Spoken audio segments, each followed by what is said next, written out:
السلام علیکم ورحمۃ اللہ وبرکاتہ۔ عزیز ناظرین، محفل تذکیر میں ایک بار پھر آپ سب کا استقبال ہے، اور آج انشاءاللہ تعالی سورۃ الفجر کی تفسیر بیان کرنا مقصود ہے۔ پچھلی نشست میں ہم نے سورۃ الغاشیہ کا آخری رکوع کا احاطہ کیا، اور آج جب ہم سورۃ الفجر کا پہلا رکوع دیکھیں گے تو ایک سیکوینس نظر آتا ہے، ہم کو ایک رشتہ نظر آتا ہے مضمون کے اندر، کہ اللہ تعالیٰ نے آخرت کا انکار کرنے والوں کا جو حشر ہونے والا ہے، اسی کے بعد میں فوری طور پر اس سورے کے اندر اللہ نے آخرت کا انکار کرنے والوں کے سامنے ایک مزید تنبیہ پیش کی ہے، اور انہیں واپس آفاق اور اس کے ساتھ تاریخ کے کچھ ایسے دلائل سامنے رکھے ہیں جس کا انکار کوئی بھی عقل مند شخص نہیں کر سکتا ہے۔ تو آج انشاءاللہ تعالی اس کی پہلی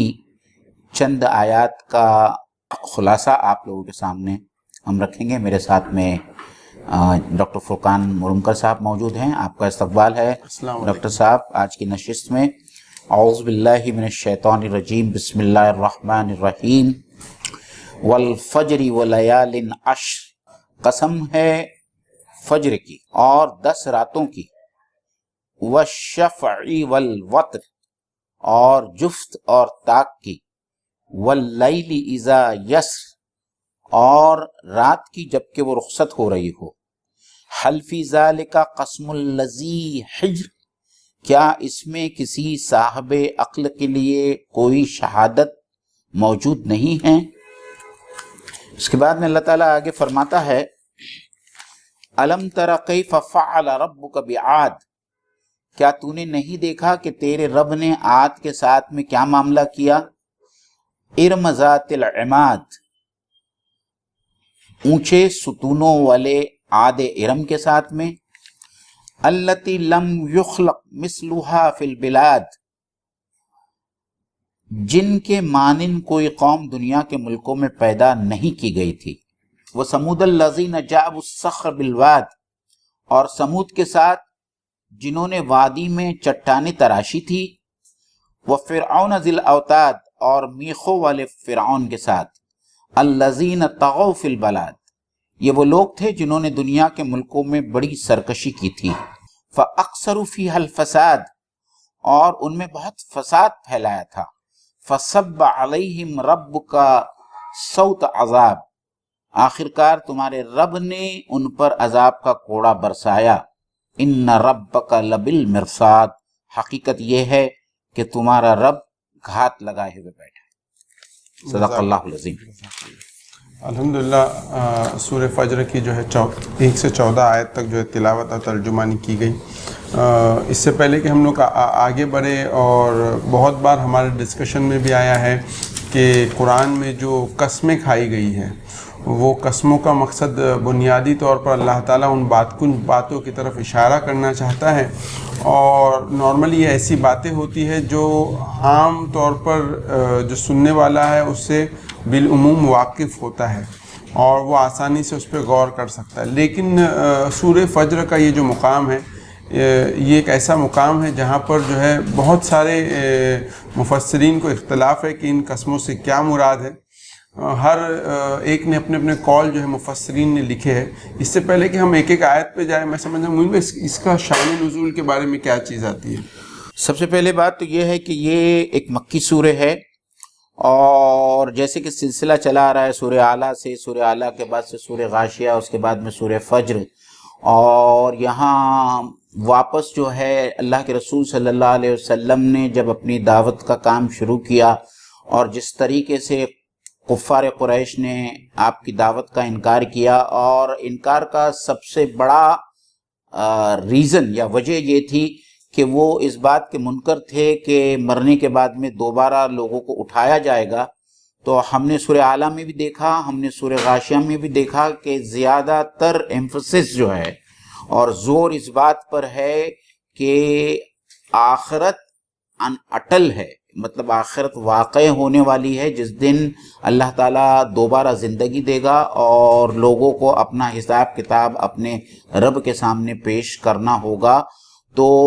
یہ اسی زمانے میں نازل ہونے والی سورہ ہے کہ سورہ غاشیہ میں بھی جو ہے ان کو تنبیہ کی گئی تھی کہ جو لوگ آخرت کا انکار کرتے ہیں ان کے ساتھ میں کیا معاملہ پیش آئے گا اور جہنم میں کیا کیا حالات ہوں گے. اب جو ہے کچھ تاریخی دلائل ان کے سامنے پیش کیے جا رہے ہیں، اور ساتھ میں جو ہے وہ جو قسمیں کھائی جا رہی ہے جس کے بارے میں عام علماء کا یہ بیان ہے. ڈاکٹر اسرار صاحب نے بھی کہا ہے کہ یہ مشکلات القرآن کا ایک موقع ہے کہ قرآن کے وہ مضامین جو مشکل ہے سمجھنا، اس میں سے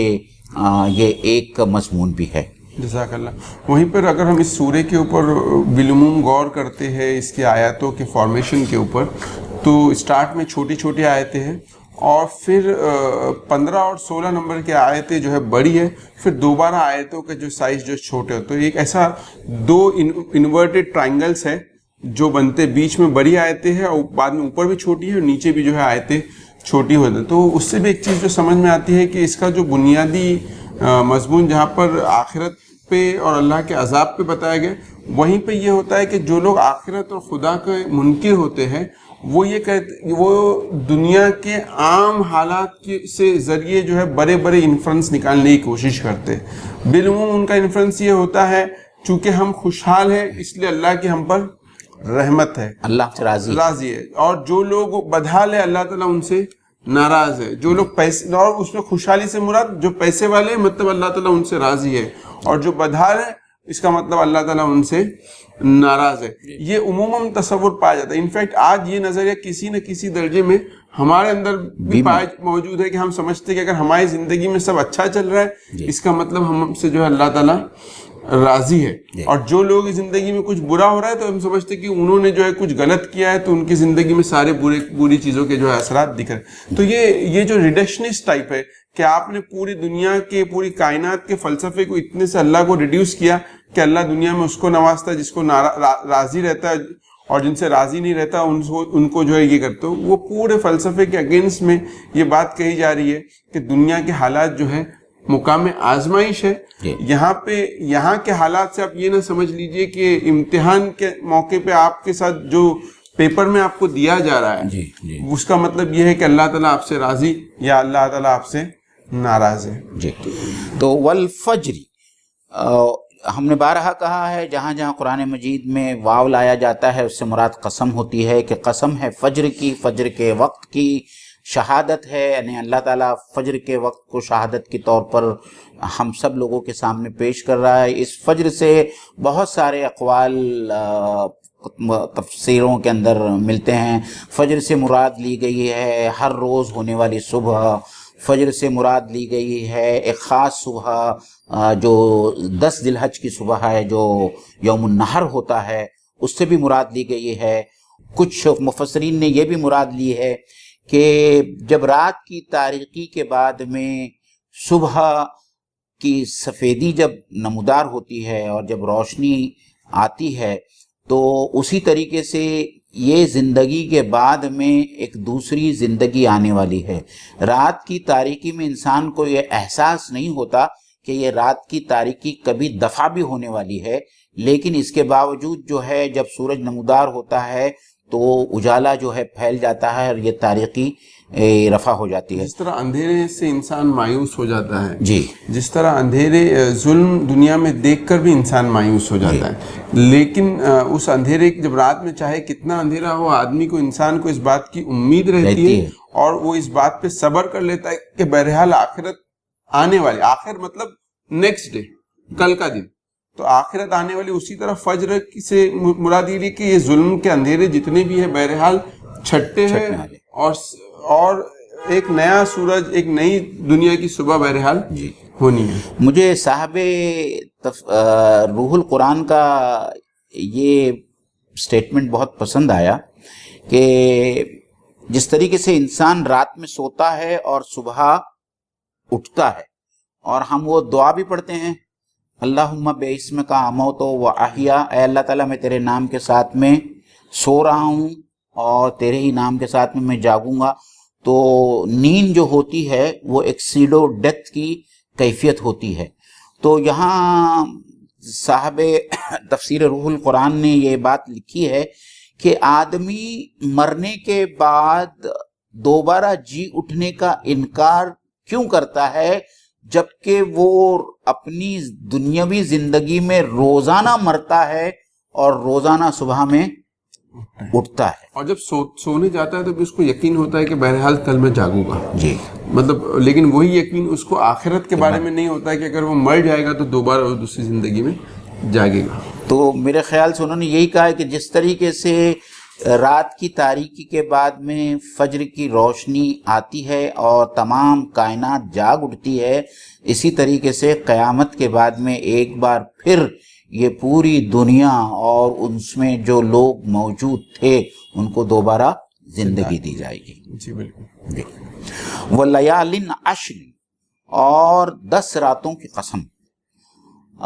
یہاں مفسرین نے جیسا کہ فرقان بھائی نے بتایا کہ یہ تقریباً یہ جو جہاں جو قسمیں کھائی گئی ہے تقریباً 36 اقوال ملتے ہیں، اور ان 36 اقوال میں حضرت علی رضی اللہ تعالیٰ عنہ کا بھی قول ہے، حضرت عبداللہ ابن عباس کا بھی قول ہے، اور مختلف صحابہ کا قول ہے، اور مختلف اس سے مرادیں لی گئی ہے. اس سے 10 راتیں بھی مراد لی گئی ہے، اس سے ذی الحج کی 10 دن مراد لیے گئے ہیں، جو ہمارے نزدیک بھی جو ہے بہت ہی فضیلت والے 10 دن ہیں. یعنی رمضان کے بعد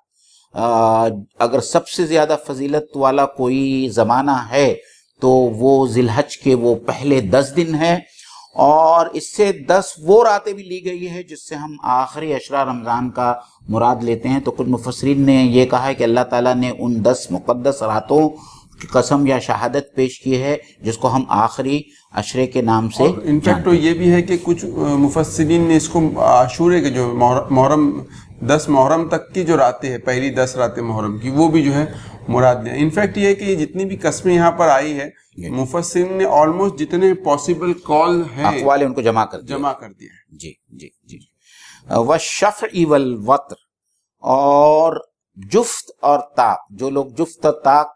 سمجھ نہیں پائیں گے ان کے لیے جو ہے جفت اور طاق سے مراد ہے آڈ اینڈ ایون. تو یہاں فرقان بھائی اور کچھ اقوال ملتے ہیں جفت اور طاق سے. تو جفت اور طاق سے مراد یہ بھی لی گئی ہے کہ طاق ذات جو ہے وہ صرف اللہ تعالیٰ کی، وطر، اس کی تلاوت وطر بھی پڑھی گئی کی گئی ہے اور وطر بھی کی گئی، جو قرآن مجید میں یہاں دونوں تلاوتیں ملتی ہے. تو وطر سے مراد اللہ تعالیٰ کی ذات ہے، اور جفت سے مراد تمام مخلوق مراد لی گئی ہے، کیونکہ ہم سب جو ہے وہ جوڑ پیدا کیے گئے ہیں. قرآن مجید میں سورہ زاریات کے اندر جو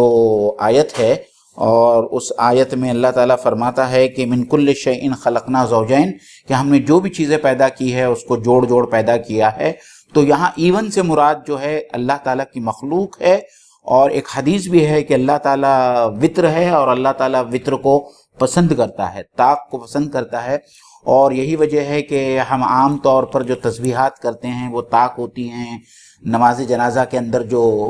صفیں بنائی جاتی ہے اس کی میں بھی کوشش کی جاتی ہے کہ وہ طاق ہو. تو یہ حدیث ہے کہ اللہ تعالیٰ اکیلا ہے، واحد ہے، طاق ہے، اور وہ وطر کو پسند کرتا ہے. تو اس سے مراد یہ لیا گیا ہے یہاں. وَاللَّيْلِ إِذَا يَسْرِ، اور رات جب کہ وہ گزر جاتی ہے. جب گزرتی ہے، اور یہاں جو مادہ استعمال کیا گیا ہے قرآن مجید میں عربی زبان کا، اس کے معنی جیسا کہ رات میں سفر کرنے سے بھی جو ہے اس کے لیے اللہ تعالیٰ نے جو قرآن مجید میں کہا کہ سبحان الذی اسریٰ بعبدہ لیلا من المسجد الحرام، کہ راتوں رات جب انسان رات کے کسی حصے میں سفر کرتا ہے تو یہیں وہی مراد لی گئی ہے کہ جب رات آہستہ آہستہ گزر جاتی ہے تو دوبارہ تاریکی کے چھٹنے کا، رات کے گزرنے کا، دن کے آنے کا. تو یہ تمام جو ہے دنیاوی تغیرات کی طرف اللہ تعالیٰ نے اشارہ کیا ہے. اور یہ بھی اشارہ کیا ہے کہ یہ دنیا میں جو تغیرات، جو تبدیلیاں، جو چینجز آ رہے ہیں،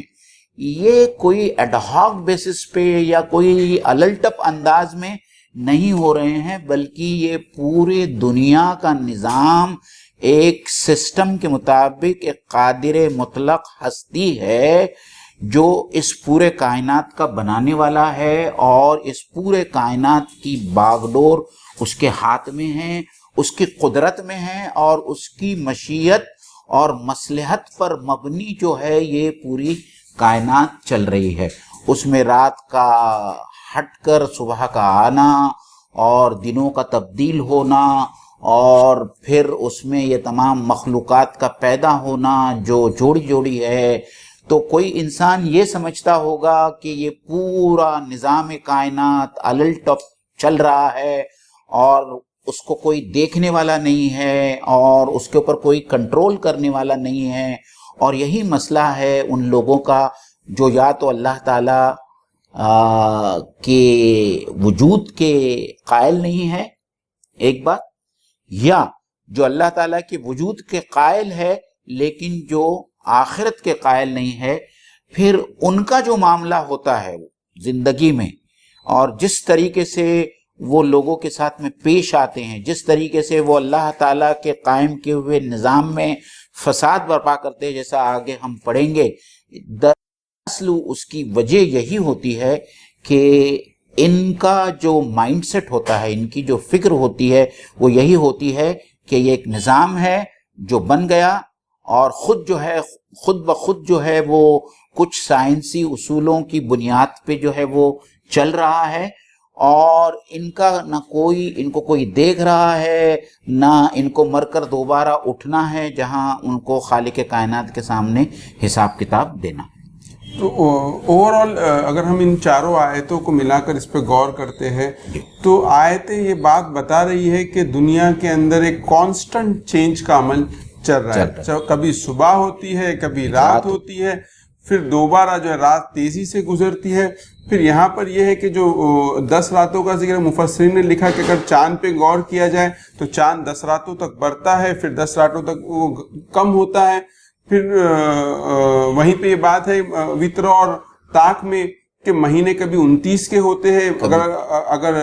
ہجری مہینے دیکھیں تو کبھی 30 کے ہوتے ہیں۔ تو یہ تمام چیزیں جو تغیرات ہوتے ہیں، تو اس لیے کہا جاتا ہے نا کہ اس کائنات میں اکیلا کانسٹنٹ اگر کوئی ہے تو وہ چینج ہے، مطلب کسی چیز بدلاؤ ایک کانسٹنٹ چینج ہے، اور ہر لمحے اس دنیا میں تغیرات ہو رہے ہیں۔ اور یہ تغیرات جو ہو رہے ہیں، جہاں پر کچھ لوگ تو یہ سمجھتے ہیں کہ یہ تغیرات اگر اللہ ہی کر رہا ہے تو کوئی قانون ہے اس کے تحت ہو رہا ہے، لیکن جس بات کی طرف اللہ تعالیٰ ہم کو توجہ یہاں پہ دلانا چاہ رہا ہے وہ یہ کہ یہ تغیرات انسانی زندگی میں جو برپا ہونے کی اس کی بیسس ہوتی ہے وہ اخلاق ہوتے ہیں۔ قوموں کے اور انسانی زندگی میں اگر قومیں کچھ اچھی بنتی ہیں، ان کی ترقی ہوتی ہے، تو اس کی کچھ اخلاقی بنیاد ہوتی ہے۔ قومیں عروج پائے گی تو اس کی اخلاقی بنیاد ہوگی، کوئی فرد عروج پائے گا تو اس کی اخلاقی بنیاد۔ وہیں پہ زوال کی بھی اپنی بنیادیں ہیں کہ انسان جب اخلاق کو، کردار کو پامال کرتا ہے تو وہ ظہور پذیر ہوتا ہے، وہیں پہ قومیں بھی ظہور پذیر ہوتی ہے۔ تو یہ اللہ تعالیٰ کا ایک بہت بڑا فلسفہ ہے قوموں کے عروج و زوال کا اور انسانوں کے عروج و زوال کا۔ ایک حدیث قدسی اللہ تعالیٰ فرماتا ہے کہ دنیا میں ہر عروج کو زوال دوں گا۔ تو یہ کانسٹنٹ ہے۔ اب چونکہ یہ اللہ کے قانون کے تحت دنیا میں برپا ایک کانسٹنٹ سسٹم ہے کہ چینج ہوتے رہے گا، لیکن اس کے اندر اس پورے چینج کو دیکھنے کے دو نظریات پیدا ہوتے ہیں۔ ایک نظریہ تو وہ ہے جو انسان خدا کو سمجھ کے خدا پہ ایمان لا کے اس چینج کو دیکھتا ہے، اور دوسرا جو ہے وداؤٹ خدا کے جو اس چینج کو دیکھتا ہے۔ اب وہ تو ہے کہ جیسے کفار نے دوسری جگہ قرآن میں کہا کہ یہ زمانے کی گردش ہے جو ہمیں پیدا کرتی ہے، ہلاک کرتی ہے۔ تو اب یہاں پر یہ جو کانسٹنٹ چینج کا فلسفہ ہے، اس کے بنیاد پہ بہت سارے، آپ اگر چائنیز میں بھی جائیں گے تو وہ لوگ بھی یہ چیز کو بولتے ہیں، ہندوستان میں بھی فلسفے، لیکن اسلام کا یہ بولنا ہے کہ انسانی زندگی اور قوموں کی زندگی میں اللہ تعالیٰ فیصلے ایک پیرامیٹر کے تحت کرتا ہے، وہ ان کی اخلاقی قدریں ہیں۔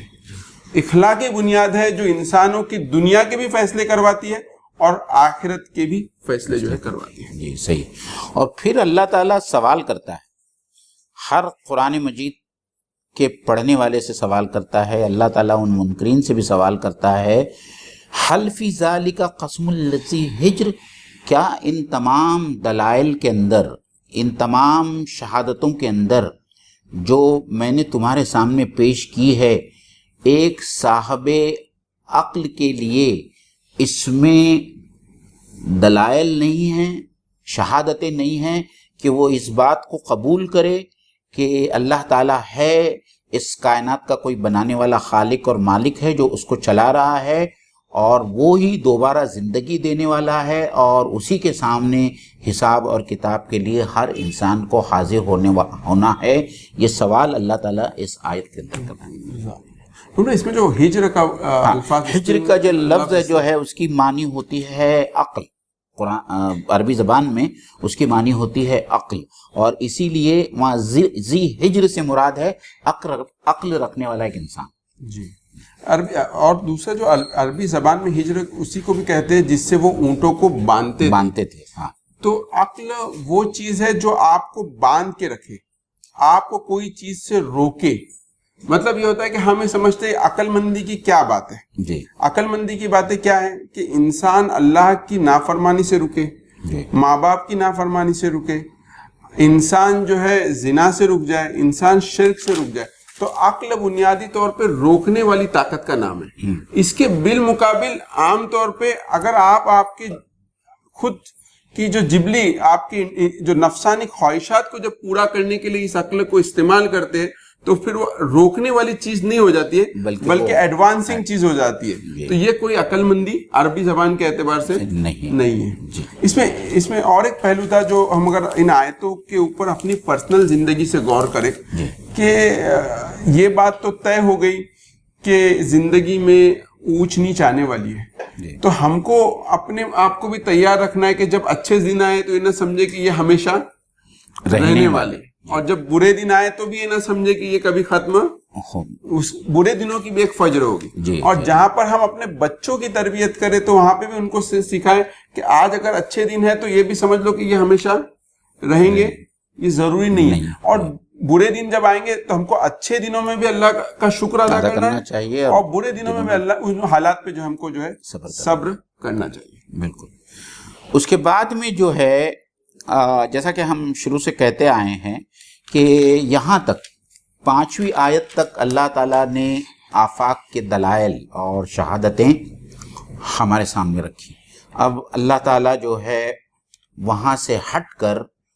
تاریخی دلائل جو ہے مخاطبین کے سامنے رکھ رہا ہے، اور یہ ایسے تاریخی دلائل ہے جن سے کفار بخوبی واقف تھے، کیونکہ وہ جن راستوں سے گزرتے تھے ان راستوں سے ان قوموں کے آثار جو ہے وہ موجود تھے۔ تو اسی کے متعلق یہاں اللہ تعالیٰ کہہ رہا ہے الم ترى کیف فعل ربک بعاد، اے نبی کیا آپ نے نہیں دیکھا؟ تو یہاں نبی کے توسط سے ہر آدمی جو ہے مخاطب ہے، کیا تم نے نہیں دیکھا کیف فعل ربک بعاد، کہ تیرے رب نے قوم عاد کے ساتھ میں کیا معاملہ کیا؟ تو سب سے پہلے اللہ تعالیٰ قوم عاد کی مثال فرقان بھائی پیش کر رہا ہے، اور یہ جو ہے عاد کے ساتھ میں پھر اللہ تعالیٰ نے اس کو کوالیفائی کیا، ارم ذات العماد۔ مفسرین کہتے ہیں کہ ارم جو ہے، ارم بن سام بن نو، یہ قوم عاد جو ہے یہ نسل سے تعلق رکھتی تھی، اس لیے سام جو تھے وہ حضرت نوح علیہ السلام کے بیٹے تھے، جی، تو اس لیے ان کو عاد ارم بھی کہا جاتا ہے، اور اسی نام سے یہاں ان کو پکارا گیا ہے۔ ذات العماد سے مراد ہے کہ وہ لوگ جو بلند بلند ستونوں کے اوپر اپنی عمارتیں بناتے تھے۔ تو شاید ایک اشارہ یہ بھی ہے کہ اس وقت میں ان کا فن تعمیر اتنا ترقی کر گیا تھا کہ وہ پہلی قوم تھی دنیا کی جنہوں نے ستونوں پر گھر بنانا شروع کیا، اور ایسی قوم جو بہت ہی اس وقت کی متمدن قوم تھی اور جو بہت ہی طاقت، آگے جیسا ہم انشاءاللہ دیکھیں گے اس میں اور کچھ مثالیں بیان کریں گے، تو اللہ تعالیٰ تمام لوگوں سے مخاطب ہو کر کہتا ہے کیا تم نے نہیں دیکھا کہ اللہ تعالیٰ نے، تمہارے رب نے اس قوم کے ساتھ میں کیا کیا جو بڑے بڑے ستونوں پر اونچے اونچے مکان بناتی تھی، التی لم یخلق مثلها فی البلاد، کہ اللہ تعالیٰ نے ان کے جیسی کوئی قوم دنیا میں دوسری نہیں بنائی تھی. یعنی اللہ تعالیٰ خود اس بات کی شہادت دیتا ہے کہ وہ اتنی قوی اور اتنی مضبوط اور با اقتدار قوم تھی کہ ان کے جیسی دوسری کوئی قوم اس زمانے میں اللہ تعالیٰ نے نہیں بنائی تھی. اور پھر اللہ تعالیٰ کی نافرمانی کرنے کی وجہ سے اللہ تعالیٰ نے ان کا کیا حشر کیا اور کس طریقے سے اللہ تعالیٰ نے ان کو تباہ و برباد کیا. اس میں ایک چیز مومن میں یہ بھی ہے کہ اللہ تعالیٰ جو مثال بیان کر رہے ہیں یہاں پہ عاد کی، بہت سارے لوگ یہ سوچتے ہیں کہ جیسے ہم ہندوستان کے ناظرین ہیں تو ان کے ذہن میں ایک سوال پیدا ہوتا ہے کہ ہندوستان میں کوئی نبی نہیں آیا، کہ ہندوستان میں کوئی یہ نہیں آیا. تو یہ سمجھنے کی ضرورت ہے کہ قرآن جو ہے عربوں میں نازل کی گئی کتاب ہے، تو وہاں پر جو لوگ جو اس کے اولین مدعو تھے ان کے ذہن اور جو ایگزامپل وہ لوگ سمجھ سکتے تھے انہی کو بیان کیا گیا. بہرحال ہندوستان میں بھی نبی آئے، ہندوستان میں بھی جو ہے اللہ تعالیٰ نے ہدایت کا پیغام بھیجا ہے، لیکن یہاں پر جو ذکر ہم کو یہاں پہ اس لیے مل رہا ہے کیونکہ یہ وہ اسٹرکچرز تھے جس کو عام طور پر قریش اپنے سفر کے دوران دیکھتے تھے اور وہ جو دیکھتے تھے اللہ تعالیٰ نے اسی جو ایگزامپلس کو جو ہے یہاں پر بیان کیا ہے. بہت صحیح بات ہے. اور دوسری بات یہاں جو یہ کہا ہے اللہ تعالیٰ نے نا لم یخلق مثلها فی البلاد، تو قرآن مجید میں سورہ اعراف کے اندر بھی آتا ہے کہ حضرت ہود علیہ السلام ان سے کہتے تھے کہ تم بڑے بڑے مکانات اور محلات تعمیر کرتے ہو اور ایسا لگتا ہے کہ جیسا تم ہمیشہ اس کے اندر رہنے والے ہیں. اور وہ خود بھی جو ہے اس بات پر گھمنڈ کرتے تھے کہ ہم سے بڑھ کر اور کوئی طاقت والا اس وقت زمانے میں موجود ہے. تو ایسا لگتا ہے کہ ان کو اللہ تعالیٰ نے جسمانی طاقت سے بھی ان کو نوازا تھا. قرآن مجید میں ہی جو ہے ایک جگہ ان کے بارے میں آتا ہے اذا بطشتم جبارین، جب تم کسی پر بھی گرفت کرتے ہو یا کسی کو پکڑتے ہو یا ہاتھ ڈالتے ہو تو تم ظالموں کے انداز میں جو ہے ہاتھ ڈالتے ہو. تو یہ قرآن مجید کے جو مختلف مقامات پر اس قوم کا جو تذکرہ ہوا ہے اس سے صاف طور پر یہ نظر آتا ہے کہ یہ بہت قوی لوگ تھے، قوی قوم تھی اور اس زمانے کی ترقی یافتہ قوم تھی، ان کی شان و شوکت تھی. اور اس کے باوجود اپنے نبی جو ہے حضرت ہود علیہ السلام جو ان کے زمانے کے نبی تھے اور جو بھیجے گئے تھے، ان کی مخالفت کرنے کی وجہ سے اور ان کی دعوت کا انکار کرنے کی وجہ سے یہ پوری قوم جو ہے وہ ہلاک کر دی گئی. اور ان کی بستیوں کے آثار آج بھی اس زمانے میں جب قرآن اتر رہا تھا اس وقت بھی ان کے آثار موجود تھے جو قریش مکہ دیکھتے تھے. اور یہاں پر یہ جو آیت آخری آیت ہے اس میں ایک زمانی قید بھی ہے کہ ان کے مانند کوئی قوم ملکوں میں پیدا نہیں کی گئی تھی. اب کچھ لوگ کہیں گے کہ آج کا انسان تو بہت طاقتور ہے، اس کے شہر اس سے بہتر ہے، وہ زیادہ طاقتور ہے، لیکن جب قرآن جس وقت یہ بات کر رہا ہے اس وقت تک کوئی قوم اس طریقے پر. تو بہت سارے لوگوں نے یہ کہا کہ قرآن کہہ رہا ہے کہ ان کے جیسا کوئی نہیں تھا، آج تو انسان نے انسانی تہذیب نے اتنی ترقی کر لی تو وہ کیسے ایڈوانس ہو گئے. تو یہ اس کا مطلب یہ نہیں ہو کہ وہ لوگ ہم سے زیادہ ایڈوانس تھے.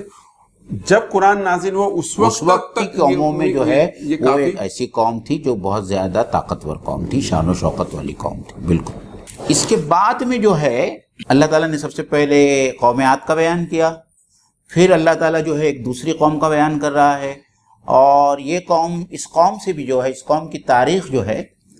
بہت ہی معروف تھی عربوں کے درمیان. اور اللہ تعالیٰ کہتا ہے وَثَمُودَ الَّذِينَ جَعَبُوا الصَّخْرَ بِالْوَادِ، اور سمود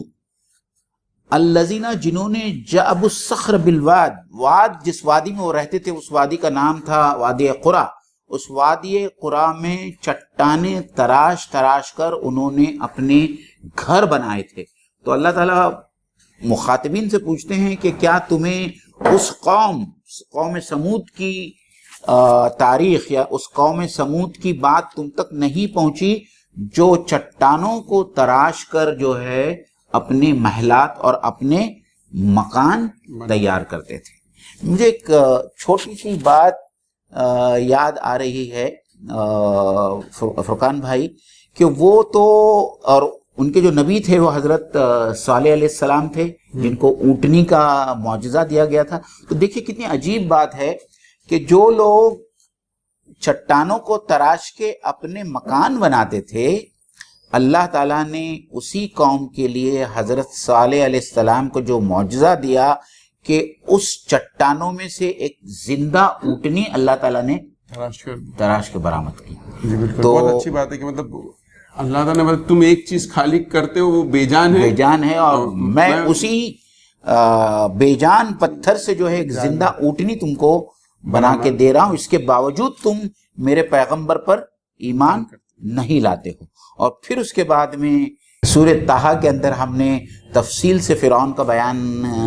آپ لوگوں کے سامنے رکھا تھا. یہاں ایک لفظ ہے، اس کے لیے ایک لقب اختیار کیا گیا ہے جو سورہ صاد کے اندر بھی ہے، والفرعون ذی الاوتاد، اور میخوں والا فرعون. سورہ صاد کے اندر بھی اسے میخوں والا فرعون کہا گیا ہے. اب اس سے واپس جو ہے مفسرین کے اندر اس میں اختلاف ہے. اس سے کیا مراد ہے؟ کچھ لوگوں نے یہ کہا ہے کہ میخوں سے مراد جو ہے فرعون وہ پہلا بادشاہ تھا، یا فرعونہ جو وہ سلاطین گزرے ہیں، وہ پہلے سلاطین تھے جو اپنی فوج رکھتے تھے. ایک مراد یہ لی گئی ہے. دوسری مراد یہ لی گئی ہے کہ وہ جب چلتے تھے اور جب ان کا کارواں روانہ ہوتا تھا تو اتنا بڑا کارواں ہوتا تھا کہ ان کے خیمے لگانے کے لیے جو میخیں ساتھ میں لی جاتی تھی تو وہ کئی خچروں کے اوپر وہ میخیں جو ہے وہ رکھی جاتی تھی، اس لیے بھی جو ہے اسے ذی الاوتاد کہا گیا ہے. کسی مفسر نے یہ بھی لکھا ہے کہ وہ بہت ہی ظالم تھا اور کیلوں سے جو ہے وہ لوگوں کو سولی دیا کرتا تھا، اس لیے جو ہے اس کو ذی الاوتاد کہا گیا ہے. لیکن بہرحال اس ایک ذی الاوتاد کے اندر بہت ساری چیزوں کی طرف اللہ تعالیٰ نے اشارہ کیا ہے. اور بہرحال یہ بھی اس میں ایک چیز یہ بھی ہے کہ ابھی تک اس میں کلیئرٹی نہیں ہے جی، لیکن یہ امید ہے کہ جیسے جیسے ایجپشین آرکیولوجی کے اندر چیزیں سامنے آئے گی تو میں سمجھتا ہوں کہ یہ بھی وہ ایک ورڈ ہے جس کی جو معنی بالکل کھلے طور پہ سمجھ میں آئے گی کہ وہ کیا جو لقب اللہ نے یوز کیا ہے ان کے. بہرحال اس دور کی کوئی اہم چیز رہی ہوگی جو ان کی تہذیب کا، ان کی حکومت کے طریقہ کار کا، جو اس کا کچھ امپورٹنٹ پارٹ رہا ہوگا. کچھ لوگوں نے احرام کی طرف بھی اشارہ کیا ہے کہ ہو سکتا ہے کہ اشارہ جو ہے احرام مصر جو فرعون کے زمانے میں بنائے گئے تھے اللہ تعالیٰ ان کی طرف اشارہ کر رہا ہے. تو مختصراً جو ہے اللہ تعالیٰ فرعون کے بارے میں جو لوگوں کو بتانا چاہتا ہے کہ ایک انتہائی جابر، ایک انتہائی ظالم، ایک انتہائی سرکش، ایک انتہائی اس زمانے کا ترقی یافتہ جو تہذیب اور بادشاہ جس کے پاس میں پیسہ، لتا، فوج، حکومت، اقتدار سب تھا، لیکن اللہ تعالیٰ نے اس کو اس کے پوری ثروت اور اس کے پورے فوج کے ساتھ میں جو ہے سمندر میں غرق کر دیا. کیوں غرق کر دیا؟ اس کی وجہ جو ہے اللہ تعالیٰ آگے کی آیتوں میں بتا رہے ہیں. الذین طغوا فی البلاد، یہ تمام لوگ قوموں کا تذکرہ اس سے پہلے کی آیتوں میں ہوا، قوم عاد، قوم سمود، قوم فرعون ہمسیلف. اللہ تعالیٰ ان کے بارے میں کہتا ہے کہ الذین، یہ وہ لوگ تھے طغوا فی البلاد جنہوں نے اپنے ملکوں میں، اپنی ٹیریٹریز میں سرکشی کی. اور قرآن مجید میں اور عربی زبان میں طغا کا مطلب جو ہوتا ہے وہ سرکشی سے مراد یہ ہوتا ہے کہ انتہائی درجے کا ظلم اور ستم اور نا انصافی کرنا. تو اللہ تعالیٰ اور اس کے ساتھ میں اپنے پیغمبروں کی دعوت کا انکار کرنا، اس سے بھی سرکشی کرنا. تو یہ دونوں قسم کی سرکشی طغا کے اندر جمع ہو جاتی ہے. تو اللہ تعالیٰ کہتا ہے کہ یہ لوگ یا یہ قومیں تھی، انہوں نے سرکشی اس انداز میں کی کہ جو پیغمبر ان کی طرف بھیجے گئے اور ان پیغمبروں نے ان کے سامنے اللہ تعالیٰ کی دعوت پیش کی، آخرت کی دعوت پیش کی، تو نہ صرف یہ کہ انہوں نے اس دعوت کا انکار کیا بلکہ ان تمام قوموں نے ظلم اور ستم کی انتہا کر دی اور پورے ملک کے اندر فساد پیدا کر دیا، جیسا آگے کی فَأَكْثَرُوا فِيهَا الْفَسَادَ، اور پھر انہوں نے اپنی ملک میں، اپنے ٹیریٹری میں جو ہے فساد برپا کر دیا، یا فساد کی کثرت. یہاں جو ہے کثرت سے فعل لایا گیا ہے،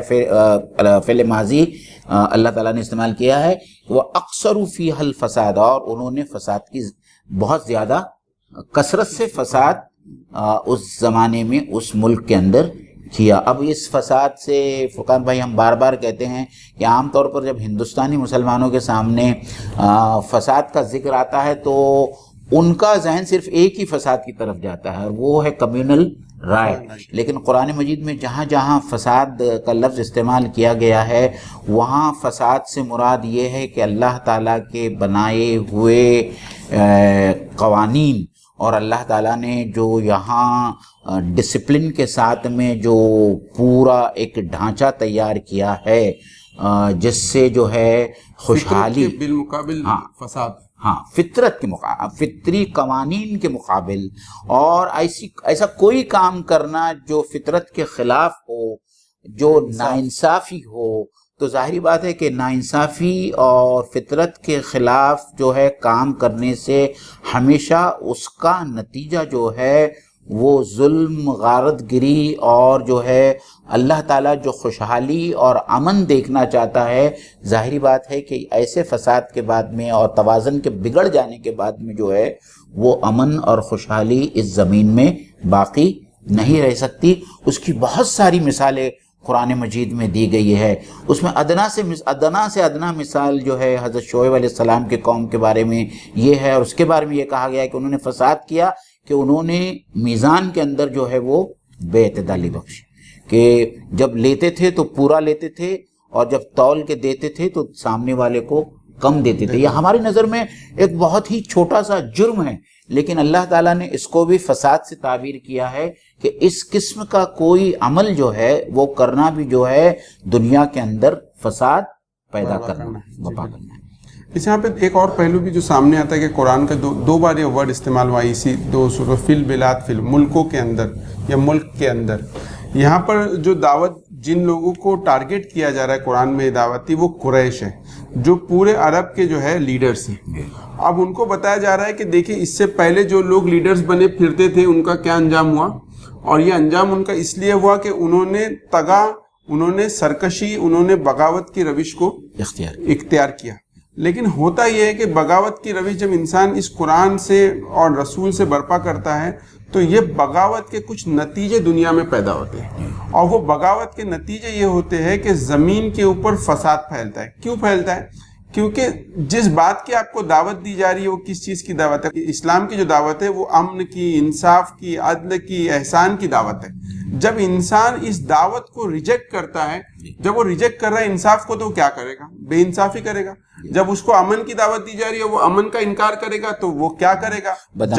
جنگ کرے گا. اور پھر یہ تمام تر چیز، اب اس کو احسان کی دعوت دی جا رہی ہے کہ لوگوں سے اچھا سلوک کرو، تو اگر وہ نہیں کرے گا تو بدسلوکی کرے گا. تو نتیجہ یہ ظاہر ہوتا ہے کہ جب انسان اس دعوت سے، اللہ کے پیغام سے جب منہ موڑتا ہے تو نتیجہ یہ ہوتا ہے کہ جب ایک قوم منہ موڑتی ہے تو پورے ملک میں فساد برپا ہوتا ہے. لیکن وہ آپ اگر پرسنل طور پہ اسلام کو ریجیکٹ کریں گے تو آپ سمجھ لیجئے کہ آپ کی زندگی کے اندر بے امنی کا شکار ہو جائے گے، آپ اپنی زندگی کے اندر سلامتی سے محروم ہوں گے. آپ کی زندگی کے اندر یا تو آپ ظلم کرنے والے بنیں گے یا تو آپ کے اوپر کوئی دوسرا ظلم کر رہا ہوگا. یہ تمام نتائج کا نتیجہ یہ ہوتا ہے کہ فساد ظاہر ہوتا ہے. تو یہ قرآن کی دعوت، اس کے ریجیکٹ کرنے کا نتیجہ فساد. آج ہم دیکھتے ہیں کہ ہمارے معاشرے کے اندر بھی فساد برپا ہے. آج ہم دیکھتے ہیں کہ ہمارے معاشرے میں بھی ناانصافی ہو رہی ہے، ہمارے معاشرے میں بھی لوگ پریشان ہیں. ان تمام تر چیزوں کا ریزن یہ ہے کہ اس قرآن کی دعوت کو ہم نے اپنے پس پوش ڈال رکھا ہے. اگر ہم چاہتے کہ یہ فساد ختم ہو تو ہم کو اس سے وہ روش اختیار نہیں کرنی پڑی. ہماری روش بھی کچھ مختلف نہیں جو یہ لوگوں کی روش تھی. ان لوگوں نے تو صرف زبانی طور پہ اس کا ہم زبانی طور پہ مانتے ہیں اور عملی طور پہ جو ہے اس چیز کو پس پوش ڈال دیتے ہیں یا تو انکار کر دیتے ہیں. ایک بہت چھوٹی سی مثال جو میرے خیال سے ناظرین بہت اچھی طریقے سے سمجھ سکیں گے کہ فساد کیسے ہوتا ہے. آج آپ دیکھیے کہ دنیا بھر میں دنیا کی معیشت اور ویلتھ سمٹ کر صرف کچھ لوگوں کے ہاتھ میں آ رہی ہے، اور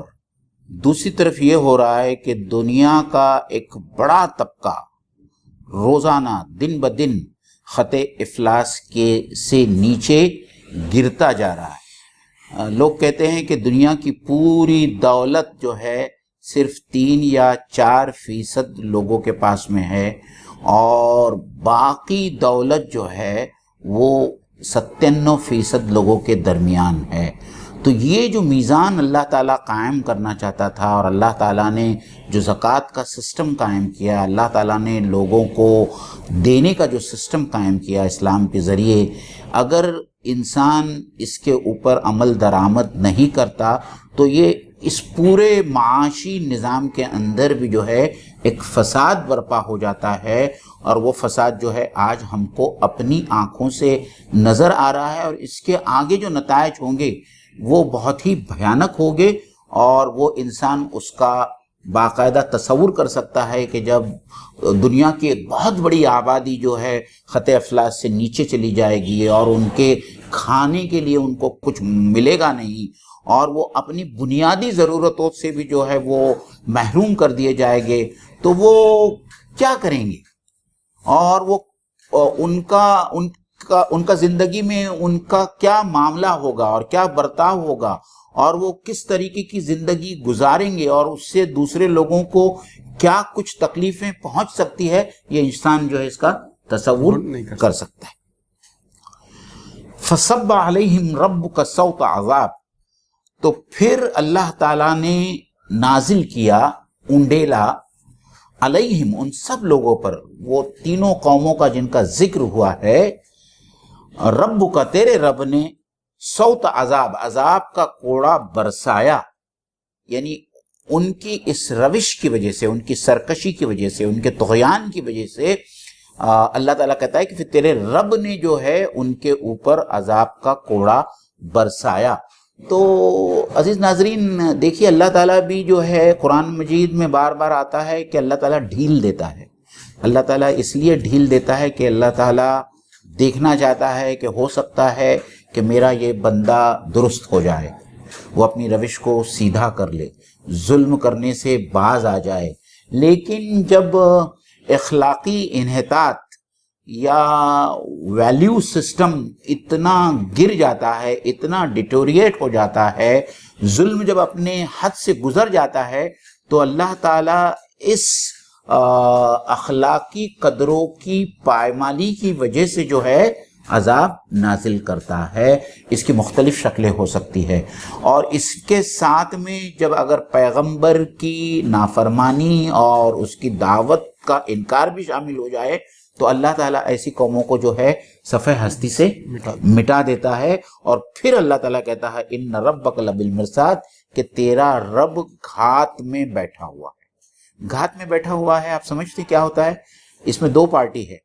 ایک پارٹی چھپ کے بیٹھی ہوئی ہے، دوسری پارٹی سامنے سے آ رہی ہے۔ اس کو نہیں پتا ہے کہ کوئی اس کے انتظار میں ایک جگہ کے اوپر بیٹھا ہوا ہے، وہ بے فکری سے جو ہے اپنا چلا آتا ہے، اور جو پارٹی جو ہے گھات میں بیٹھتی ہے وہ اس کو دبوچ لیتی ہے۔ تو یہاں اللہ تعالیٰ ان تمام لوگوں سے کہہ رہا ہے کہ تم کو ایسا لگتا ہے کہ تمہیں کوئی دیکھ نہیں رہا ہے، تم ظلم پہ ظلم کیے جا رہے ہو اور عیاشی پہ عیاشی کیے جا رہے ہو، اور تم کو ایسا لگتا ہے کہ تم اسی طریقے سے چھوڑ دیے جاؤ گے۔ تو اگر ظلم کی وجہ سے تمہیں اس زمین کے اوپر بھی اگر اللہ تعالیٰ نے گرفت میں نہیں لیا، نہیں پکڑا، تو بہرحال مرنے کے ساتھ ہی میں جو ہے تم اللہ تعالیٰ کے سامنے حاضر کیے جاؤ گے، اور اللہ تعالیٰ تم سے پورا حساب وصول کرے گا۔ اس میں ایک چیز جو گھات میں ایک اور چیز جو سمجھ میں آتی ہوئی ہے کہ ایسا نہیں ہے کہ اللہ تعالیٰ تو چاہتا ہے کہ لوگوں کو پنش کرے، یا اللہ تعالیٰ چاہتا ہے کہ لوگوں کے اوپر عذاب بھیجے، یا اللہ تعالیٰ انتظار کرا، ایسا نہیں ہے، بلکہ یہ سچویشن ہے کہ انسان اور قومیں اپنا سفر کو طے کر رہی، جب ان کی مہلت عمل ختم ہو جاتی ہے تو وہ اللہ تعالیٰ سے مل لیتی ہے۔ مطلب یہ کہ یا تو ان پہ عذاب آتا ہے یا تو وہ شخص مر جاتا ہے۔ ہم کو قرآن یہ بات اس لیے بتا رہا ہے کہ ہم سمجھے کہ ہم جو سفر طے کر رہے ہیں زندگی کا، اس میں ہم کب اس عذاب سے یا موت سے جو ہے دو چار ہونے والے. مطلب ہمارے لیے اس میں ہدایت ہے کہ ہم کو جو ہے یہ بات کو سمجھنا ہے کہ اپنی زندگی پر وہیں پر قوموں کو غور کرنا ہے کہ کیا وہ اللہ کے عذاب کا شکار ہو رہی ہے. آج ہم اپنے آنکھوں کے سامنے دیکھ رہے ہیں کہ ایسا لگتا ہے کہ ایک کنٹینیوس چیزیں جو ہے ایک سرے سے چل رہی. پچھلے 2 سالوں کے اندر ہم نے دیکھے کہ اموات ہو رہی ہے, ایک وبائی مرض پھیلا ہوا ہے. پھر ہم دیکھ رہے کہ ہمارے خود کوکن پٹے کے اندر جو ہے کبھی بھی جو ہے طوفان نہیں آتے, 2 سال مسلسل طوفان آ رہے ہیں, واپس 4 دن کی وارننگ دی گئی ہے. تو مطلب بولنے کا ہے کہ یہ تمام تر چیزیں بتاتی کہیں نہ کہیں جو ہے انسان جو ہے اپنے اعمال کی وجہ سے جو ہے ایک بڑی مصیبت میں جو ہے پھنسنے کی طرف روادہ ہوا. عزیز ناظرین, یہ پہلی 14 آیتیں تھی سورۃ الفجر کی. اس کے بعد میں انشاءاللہ تعالی آگے کی آیتیں جو ہے ہم اگلی نشست میں آپ لوگوں کے سامنے پیش کریں گے. تو جڑے رہیے اس پروگرام سے. ہر جمعرات کے روز رات میں 9:30 بجے محفل تذکیر میں جو ہے ہم آپ کا استقبال کرنے کے لیے آپ کے منتظر رہیں گے. ہمارے چینل کو آپ زیادہ سے زیادہ سبسکرائب کریں اور ساتھ ہی ساتھ جو ہے ہمارے چینل کو پروموٹ بھی کریں. اللہ تعالیٰ سے دعا ہے کہ اللہ تعالیٰ ہم سب کو اس روش پر چلنے کی توفیق عطا فرمائیں جس روش پر چلنے والوں سے وہ خوش ہوتا ہے اور انعام اور اکرام سے نوازتا ہے. وآخر الدعوانا ان الحمدللہ رب العالمین. السلام علیکم ورحمۃ اللہ وبرکاتہ. السلام علیکم.